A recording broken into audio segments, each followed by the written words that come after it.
Iran is reeling after the death of Supreme Leader Ali Khamenei in joint US-Israeli strikes on Tehran.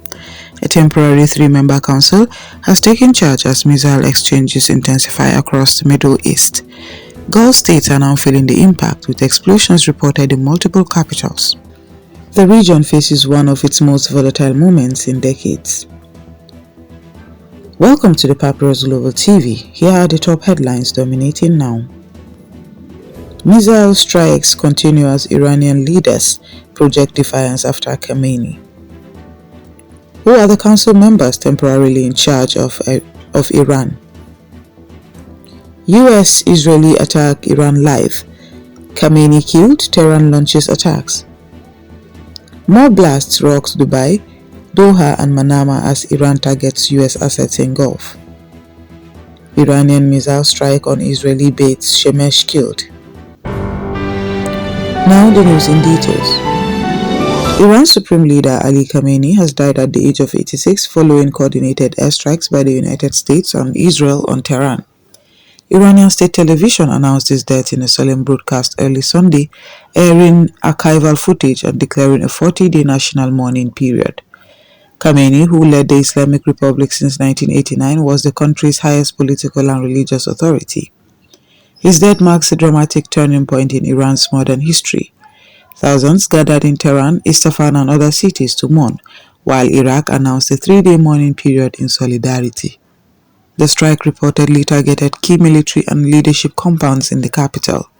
Iranian officials say multiple top commanders were killed alongside the Supreme Leader in what is being described as one of the most significant escalations in decades. Under Article 111 of Iran's constitution, a temporary leadership mechanism has now been activated. The powerful clerical body known as the Assembly of Experts is expected to convene to select a permanent successor. Until then, a 3-member interim council has assumed authority.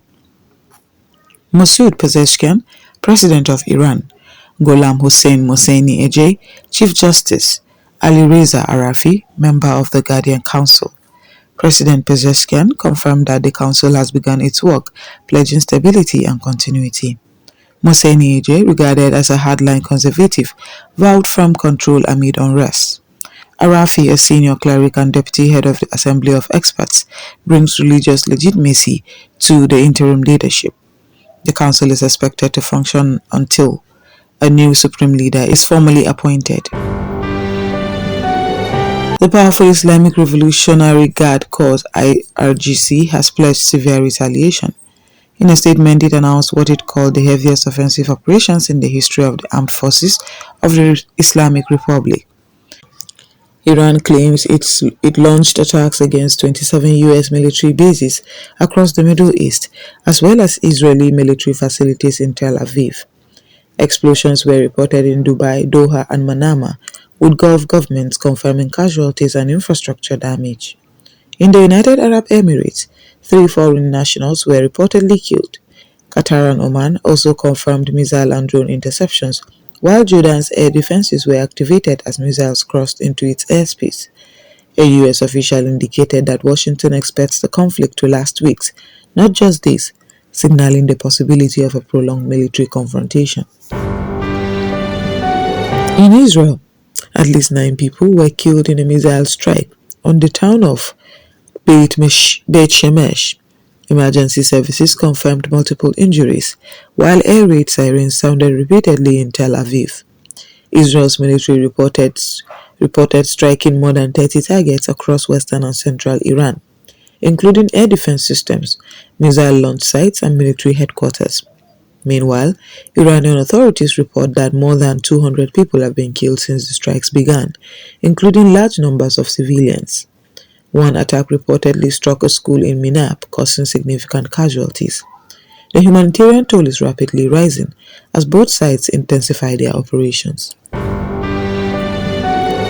Former Iranian presidents, including Hassan Rouhani and Mohammad Khatami, have voiced support for the constitutional transition process, while condemning the killing of Khamenei as a blow to Iran's sovereignty. US President Donald Trump warned that any further Iranian retaliation would be met with unprecedented force, stating that America would respond like never before. Turkey's President Recep Tayyip Erdogan reportedly held urgent consultations with regional leaders, warning that the crisis could spiral into a broader regional conflict if not contained. With thousands of US troops stationed across the Gulf and Israel on high alert, the Middle East now stands as a critical crossroads. Iranian authorities say more than 100 children were killed after airstrikes struck the Shajire Tayyebe Girls Elementary School in Minab, southern Iran. The school building was largely destroyed, with images emerging of dust-filled skies and crowds of people digging through rubble in search of survivors. Plumes of smoke and scorch marks covered the remains of the structure. Broken windows and shattered concrete slabs were visible across the site. Men were seen lifting heavy debris by hand, while school bags and children's belongings were pulled from beneath the wreckage. Iran's state news agency reported that at least 63 others were injured in the strike. Officials say the attack occurred during daylight hours when classrooms were filled with young pupils. The reported figures have not been independently verified. At an emergency meeting of the UN Security Council, Iran's ambassador to the United Nations, Amir Said Iravani, accused the United States and Israel of deliberately targeting civilians and civilian infrastructure. He described the attack as an act of aggression, a war crime and a crime against humanity, stating that hundreds of civilians have been killed or injured in recent strikes. Iran's foreign minister, Abbas Araghchi, echoed the accusation, saying dozens of innocent children were murdered in what he called a deliberate bombing of a primary school. As of now, Washington and Tel Aviv have not issued direct responses to the specific allegations regarding the Minab school.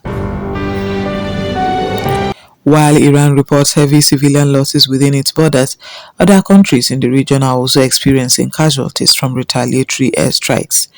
In Israel, at least one woman has died in Tel Aviv after Iranian missile attack, according to rescue services. In Iraq, the Iraqi army confirmed at least 2 people were killed following Iranian strikes targeting the Jurf al-Nasr area in Babil province. In the United Arab Emirates, officials reported that a Pakistani national was killed by falling debris from a missile strike. Another Asian national died after an incident in Zayed International Airport in Abu Dhabi. Across the Gulf region, explosions have been reported as missile drone interceptions continue overhead.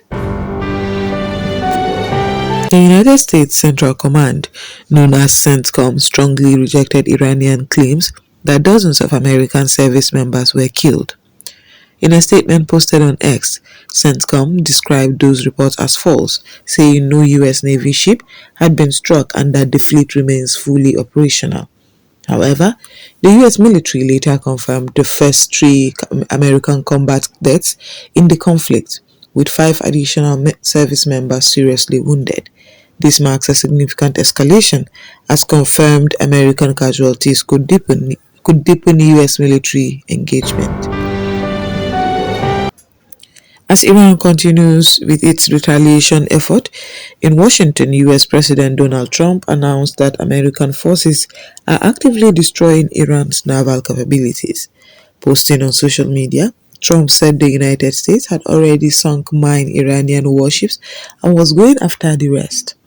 He stated that remaining Iranian vessels would soon be floating at the bottom of the sea.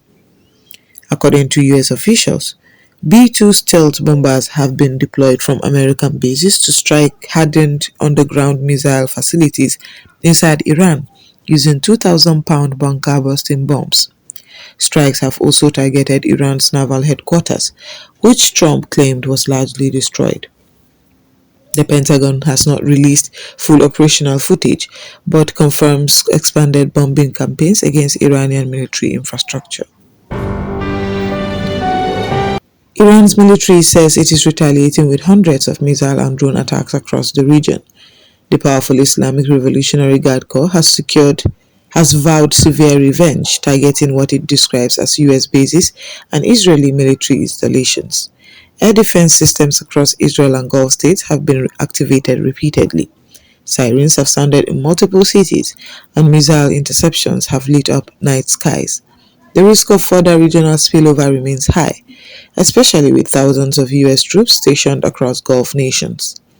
Military analysts warn that the destruction of naval assets and missile facilities could reshape the balance of power in the Persian Gulf. Energy markets are already reacting to instability near key shipping routes. International diplomatic channels are working urgently to prevent further escalation, though no ceasefire appears imminent. The United Nations has called for restraint, but both sides continue to signal determination rather than de-escalation. As civilian death toll climbs and military rhetoric intensifies, the possibility of a prolonged regional war becomes increasingly real. The war between Iran, the United States, and Israel has entered a dangerous new phase, marked by devastating civilian losses, confirmed military casualties, and open declarations of expanded combat operations. With over 100 children reportedly killed in a single airstrike, American forces sinking Iranian warships, and retaliatory missile exchanges spreading across the Gulf, the Middle East stands at a crossroads. The coming days may determine whether diplomacy can intervene or whether this conflict deepens into a broader regional war. Thank you for watching the Papyrus Global TV. Stay informed, stay engaged, and follow us across all our social media platforms for continuing updates on this developing global crisis. Bye for now. My name is Christiana Babayo.